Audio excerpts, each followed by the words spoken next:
Love is the willingness to participate with others in the healing of a broken world and broken lives.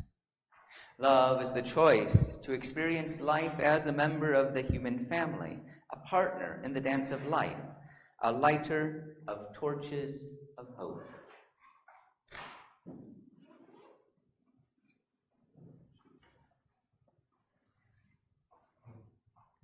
Good morning. Good morning. It's great to see you today. I'm grateful for your presence here, for those who are joining us here in person, as well as those who are following online, those who braved the weather, the Oasis fans, and all sorts to make it in, and those who are enjoying things from the comfort of their beds or their front rooms or wherever you may be. I'm glad that you are here with us in one way or another. And I hope that whatever it is that you're looking for in this space, celebration and joy and laughter, tears and sorrow, repose, perhaps a chance to hear some words of wisdom, or to connect with one another, or to rest with the divine. Whatever it is that you're seeking here, I hope you'll find it, and I know that you'll find a warm and welcoming community.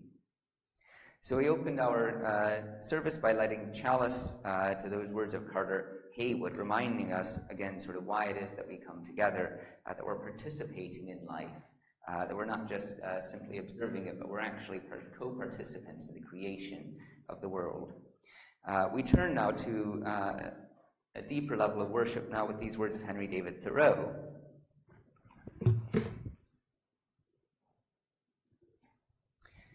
Could a greater miracle take place than for us to look through each other's eyes for an instant? So even if just for an instant, to really understand other people and to feel them and to be with them, to share in their experiences. Isn't that miraculous? Those words of Henry David Thoreau. And let us sing our first hymn in the Purple Book, number 89, Francis Davis's Let There Be Light, Let There Be Understanding, hymn number 89.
Let us turn now to a time of prayer with these words of Jean Olson. Headlights, taillights, going, coming. It does not matter inside. Draw a curtain across the window. Lock the door and break the key. Let the interior deepen and broaden until it exceeds this little room. You will go out when you are ready, when the tiny inner self no longer fits. Awareness will come, yet bliss is not the goal. Pure consciousness, a word to the stranger, become friend. That is all. Amen. And please read with me our covenants as printed in your order of worship and appearing online. We gather here in sacred fellowship to witness the fullness of our lives and all life, to hold and be held, tell stories and listen, to be renewed and renew the world. We speak with care and patience. We act with gentleness and compassion. We forgive each other and ourselves. In faith that we build beloved community, we renew our covenant today. Amen.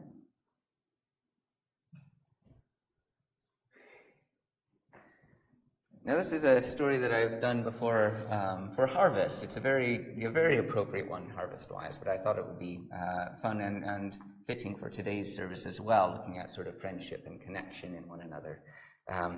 There's many different variations. It's some think that it was perhaps an ancient folk tale, but the first recorded instance of it was by an 18th century French journalist, Madame de Noailles. It's entitled Stone Soup. Or there's a French title obvious for it, which I'm afraid I can't necessarily recite. But it's about two travelers, or particularly a village, just out in the sort of wilderness, a tiny, quiet village.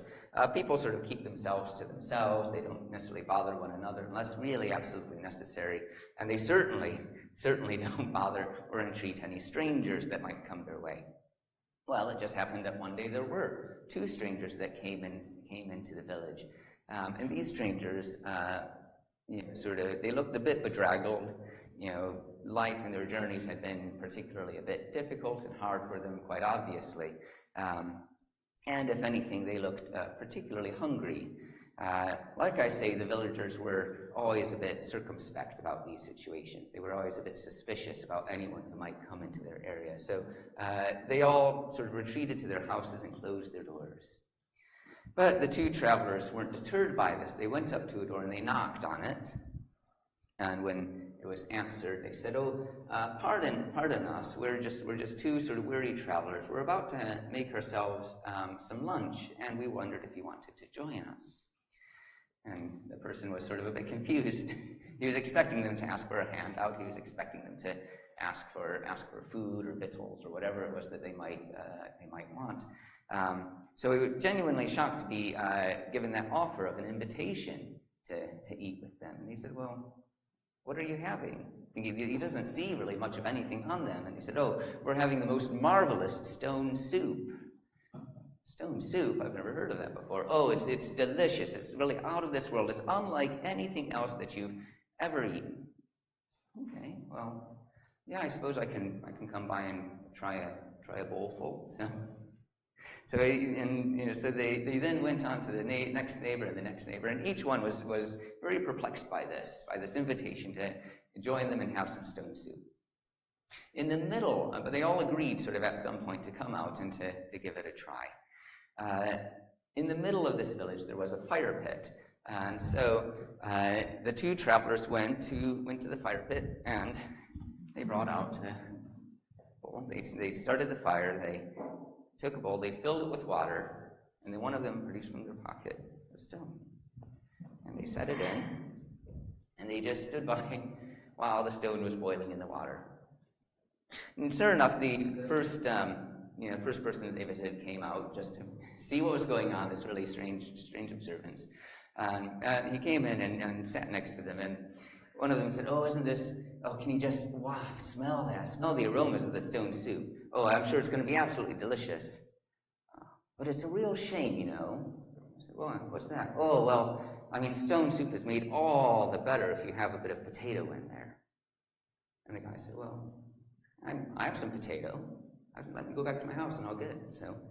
So the first guy went back and came back with the potato, put it in a bowl, and sure enough, they were waiting for the stone and potato soup to boil. And then another person came out, and she was eager to see what was happening, and they were just sharing some stories, having experiences, and they said, it's a real pity. This soup's going to be absolutely delicious, I assure you, but there's just really one thing which is missing. What's that? Carrot. Carrot goes so well if it's added to the stone soup. Well, think I just might have a carrot in my larder. Let me go check. And so she left, went to her house, and came back with a carrot. And then another neighbor came out, and they were chatting. They were sharing their exploits and all the grand adventures they were having. And they said, "Oh, you know what I really wish this stone soup had? It was an onion.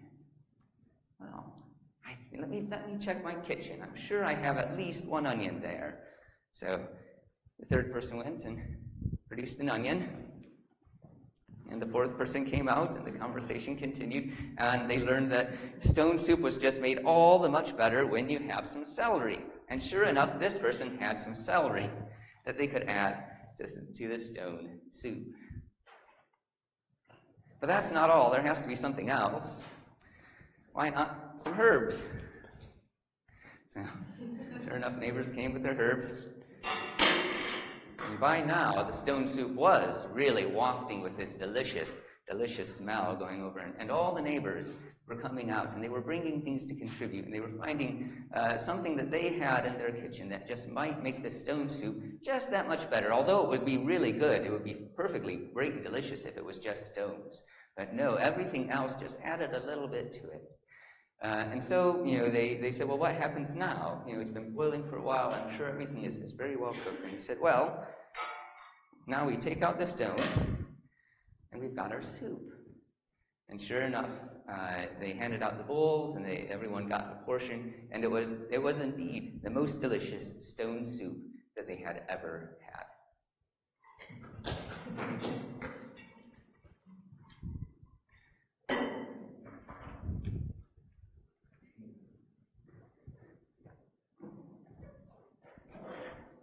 I do worry sometimes I might pop up on the Pastors with Props Instagram channel. So you have a chance to share your lives, your stones, your soups, whatever, your joys and sorrows, your trials and your triumphs. If you want to light a candle and say a few words, please do so. If you're online, type into the chat box. We will read your message out. But of course, you can light a candle in silence if you wish. And as always, if you want to remain seated, know that your presence here is enough.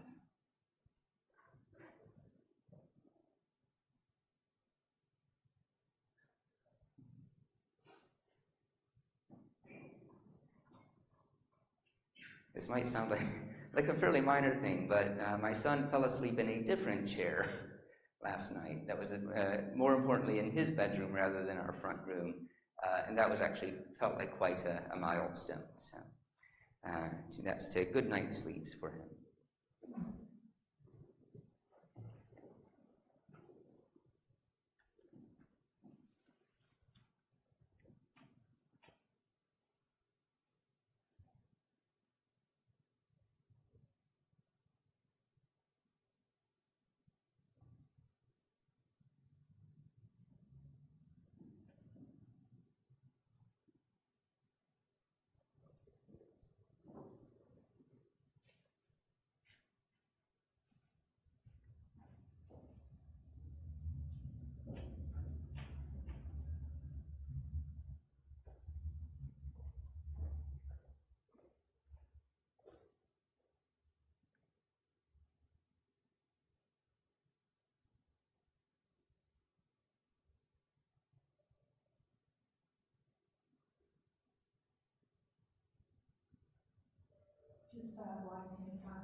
Just lighting a candle for my son Daniel as he starts a new chapter in his life. He'll be starting secondary school in September.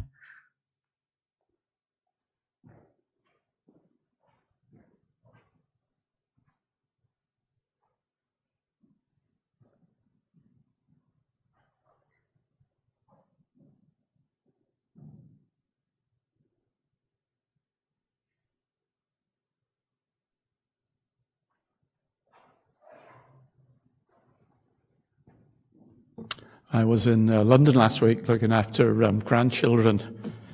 It's lovely to see them, but it's even better to leave them. But I took them to the Hunterian Museum in Lincoln's Inn Field, which is a museum of the Royal Society of Surgeons. which was fascinating, and they were really engrossed by it. But I came away with a feeling of, I'm so glad that I was born in the 20th century and not the 18th century. And it's just lighting a candle in recognition of all those people who have made advances through science in making our lives so much more comfortable.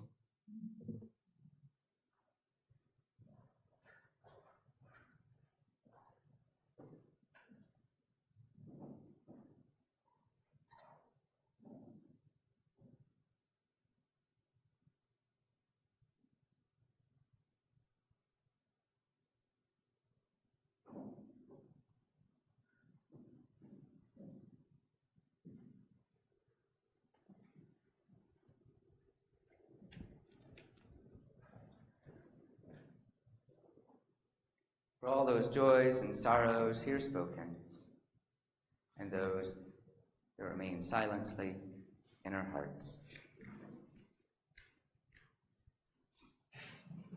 Let us sing now our next hymn in the Purple Book, number 148, Carolyn McDade's Spirit of Life, hymn number 148.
Our reading today comes from an interview that William Elliot did with I forget what word he used from, but Brother David Steindl-Rast, who was a Christian monk, but really engaged in sort of interfaith conversation and dialogue. William Elliot, this is his book, From Tying Rocks to Clouds, which is absolutely a fantastic resource that served me when I was sort of going through a difficult period in my life. His parents had died when he was quite young, and he faced sort of emotional problems and situations later on in life, presumably sort of stemming from that. And it led to him sort of having just these very great, serious questions about life, about its meaning, about the presence of evil, about the differences and similarities of various world religions. So he set about actually traveling around the world, interviewing really significant leaders at that time, including Mother Teresa, the Dalai Lama, and others. So as I say, this is from Brother David Steindl-Rast's interview, and it's an answer to the question, do all religions lead to the same place? He replies, that's one way of putting it, but it seems a little too narrow to me. I affirm what stands behind your question, but I don't like the imagery. Baker Roshi says that the different religious traditions don't converge by climbing up the same peak and meeting there, as though they each come up different sides, shake hands, and raise a common flag. Rather, they explore the same territory and lose themselves in it. That's a much better image. If we use the other image, in which they all come to the same point, then they would all have to agree in the end and in everything, because from that same point, everything appears alike. If, on the other hand, we allow them to explore the infinite territory, what theists would call the God space, then we can allow for the possibility that each one discovers a completely different country, and it's still the same space. They never meet, but they all explore the same space. In the end, they will meet, because they have already met in their depth. They all explore the same territory, namely the territory toward which that compass of the human heart points, that territory of the God realm, or ultimate reality, or whatever you want to call it.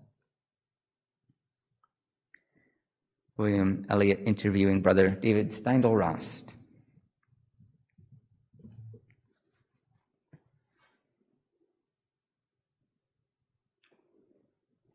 Let us turn now to a time of prayer with these words of Tess Ward.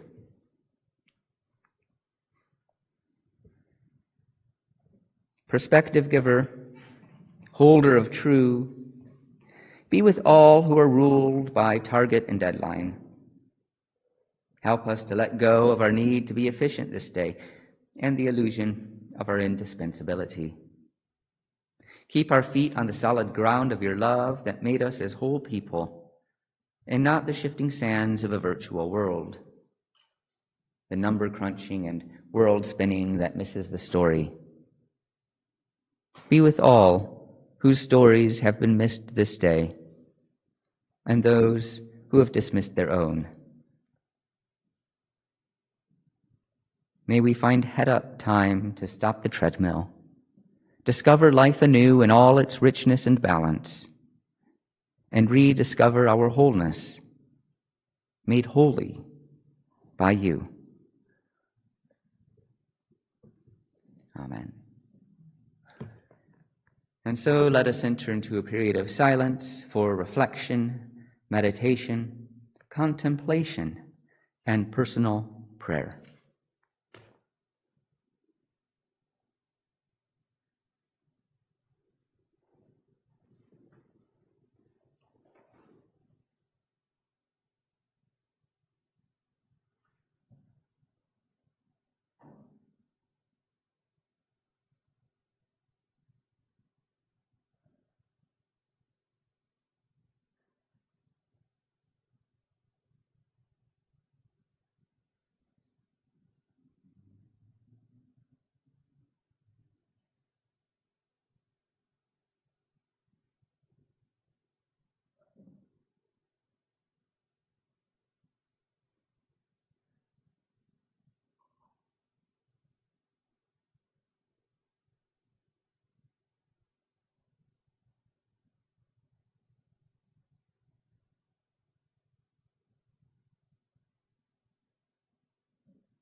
Thank you, Aaron.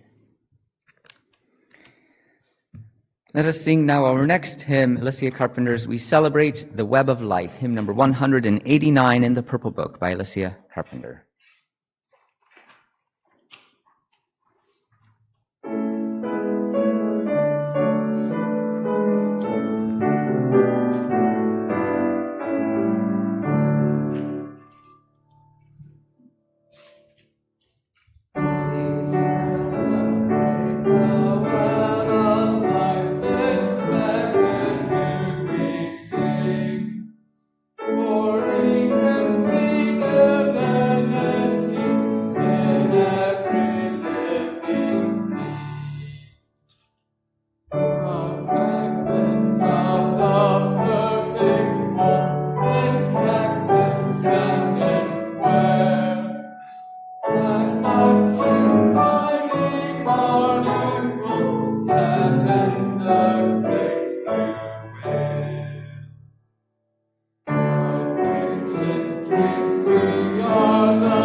Everyone is in certain respects like all others, like some others, and like no others. That's from Personality in Nature, Society and Culture, 1953, by Henry Murray and Clyde Coyne. Well, I don't know about you, but sometimes I feel very different to everyone else. Very much the feeling like no others. It might be a great day where there's been some unique insight that has come upon me, or perhaps it's been more of a difficult day when I can't seem to get my act together and I feel like I am letting everyone down. Other times I may feel connected to some others that I share experiences with or characteristics of. And sometimes I am aware of that part of being involved in some great universal experience of living. But there are definitely days when I am deeply aware of that final quality, like no other. Well, someone who to me doesn't appear to worry about thinking differently in such cases is Thomas Thwaites. He is a designer who, during a low point in his life, imagined that it must be better to live without the fear and regrets that people do. So he set out to live like a goat, learning about their behavior, developing prosthetics so that he could better imitate their canter, even building an artificial stomach that would allow him to eat grass. The intention being that he could go on some great vacation from being a human. Thwaites is a fascinating person. In 2016, he won the Ig Nobel Prize, which is given for projects that make us laugh and then think. And his goat project certainly delivered on this. A familiar pattern emerges in his book. He approaches an expert on some element of his project, and they're fascinated and therefore generous with their time, but they ultimately conclude that it's really not possible. For specific reasons, they're sounding a note of caution rather than obstinacy, sticking to science. Thomas tries to persevere and proceeds on to the next expert. One such person is John Hutchinson. He is a professor at the Royal Veterinary College's Structure and Motion Laboratory, and Thwaites visits him to talk about building an exoskeleton. His theory is that, despite our differences, animals of all varieties share a common lineage and similar elements. As Hutchinson writes it, the starting point of our conversation is the many homologous structures in the animal kingdom, the bits of anatomy that even very different species share. So although a bird flies and a fish swims, a monkey swings and a goat gallops, there are striking similarities in the structure and arrangement of the bones of all their forelimbs. This was one of the lines of evidence that Darwin used to argue that animals were not put on earth fully formed by a designer, but rather that we all evolved from a common ancestor.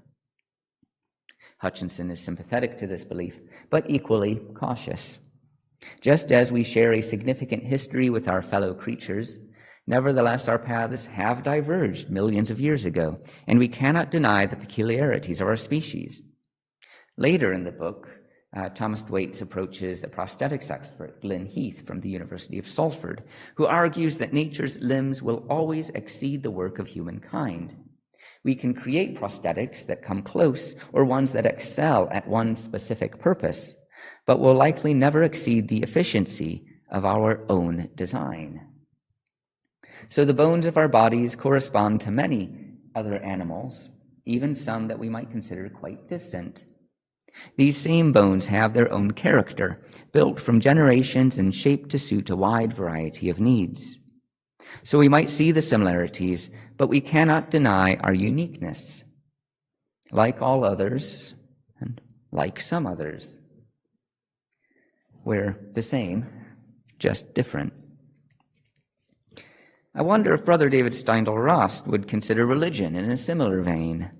His language of a mutual exploration of the God space encourages me to think of religions as siblings undertaking a communal enterprise. We see the link from the Jewish prayer scarf to the Christian stole, Buddhist belief built upon the Hindu cosmos. One might even take this analogy further and look at ritual, including dress and diet, and consider the impact that the environment has had upon the religion. Our relationship with the earth is a two-way street. Again, over millennia, we see faiths sprout up, influenced by the earth, society, and surrounding religions. The idea of a common lineage for faiths would have some ultimate ancestor is fascinating. Goatman actually begins with a visit to Annette, a shaman who lives in Copenhagen. Their discussion about the spiritual links between animals and people draws from animism, one of the world's earliest known religious beliefs, that objects and animals contain life-driving spirits. She talks about rituals still in use today that allow a person to become an animal. I use that sentence purposefully. One might argue that externally it looks like someone adorning themselves with pelts and moving in a mimicking way. But for that person, the animal and their relationship, the bond is far more authentic. This story brings to my mind the balance between our individual selves and the wider communities to which we belong, most notably the earth, but also the interaction of our religions. In Unitarianism, this is reflected in the notions of freedom and tolerance. Our pursuit of religious expression as our conscience dictates, accommodating to the expressions of others. There's a Jewish story in Margaret Silf's Wisdom Stories that illustrates this point. A rabbi once asked students how they could tell when night had ended and day was on its way back. Is it when you can see an animal in the distance and you can tell whether it is a sheep or a dog? No, answered the rabbi. Is it when you can look at a tree in the distance and tell whether it is a fig tree or a peach tree? No. Well, then, the students demanded, when is it? It is when you look on the face of another human being and you see that they are your sibling. Because if you cannot do that, then no matter what time it is still night.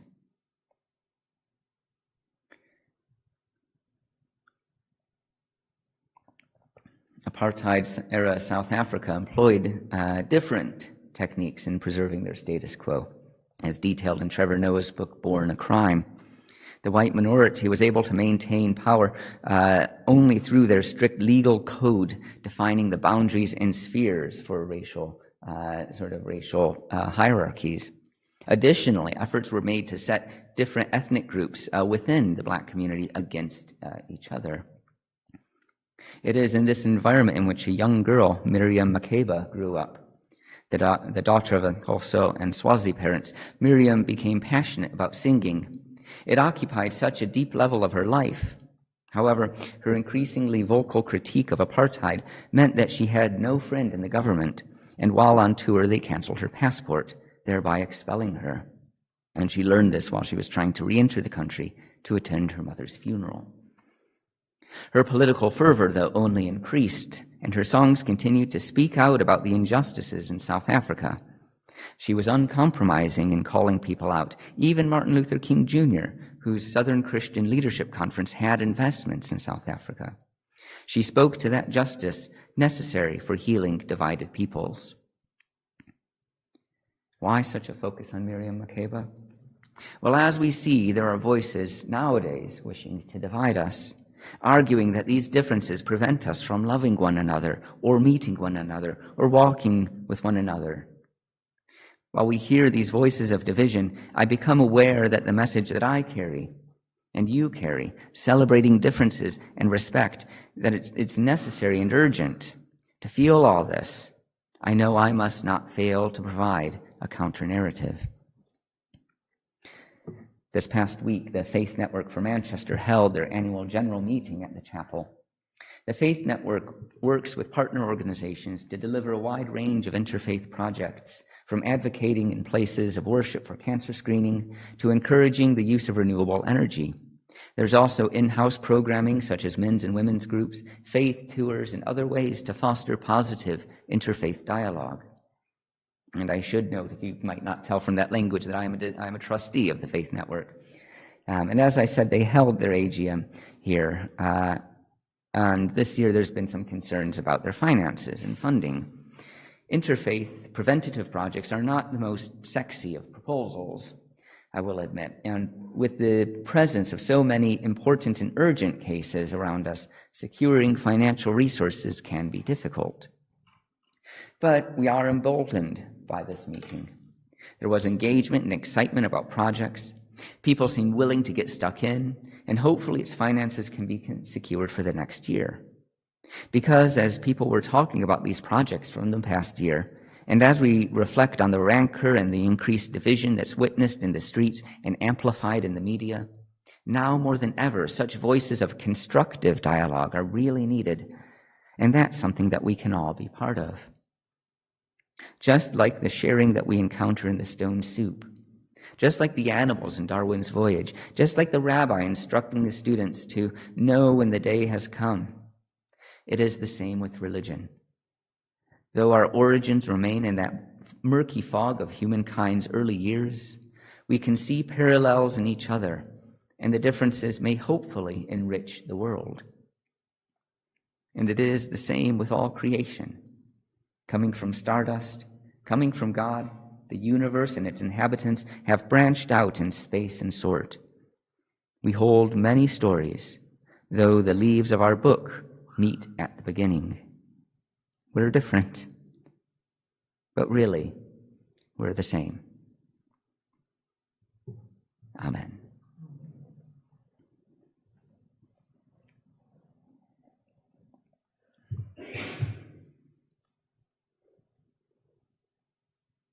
Few notices before we sing our final hymn. You have on the back of your order of worship some upcoming events. We have on Friday our lunchtime recital featuring Aaron and Daria, Aaron Breed on piano and Daria Fussell on cello. We've heard them both before. You've heard Aaron today, so you know how spectacular it's going to be. Do join us, please, on the 25th at 1 p.m. Our recitals are free, but we are grateful for contributions which go to the artists to recognize their time, talent, and energy.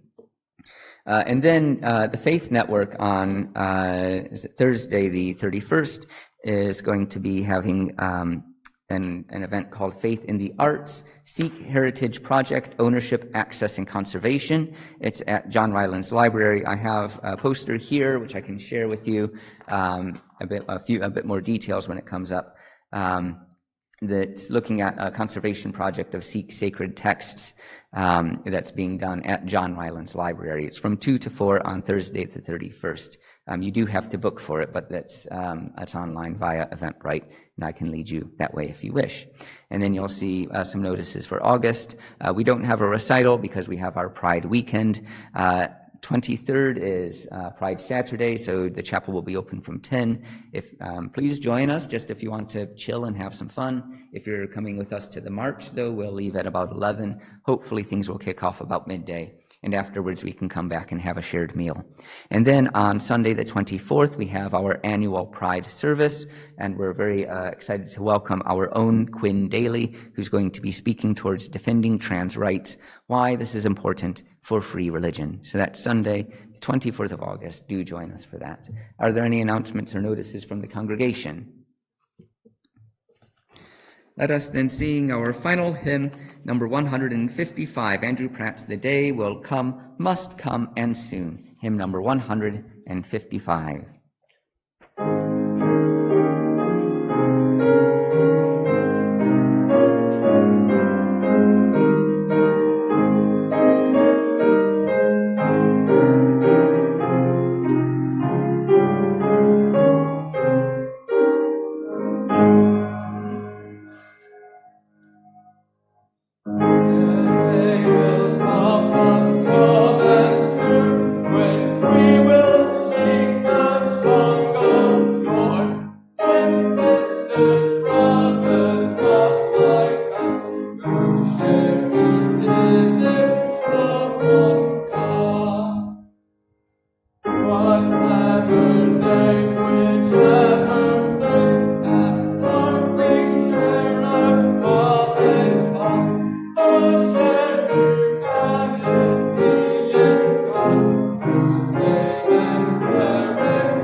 Thank you, Carl, for the tea and coffee. Thank you, Sonia, for helping to set up and for these beautiful flowers and for greeting. And thank you to everyone for creating and sharing worship today.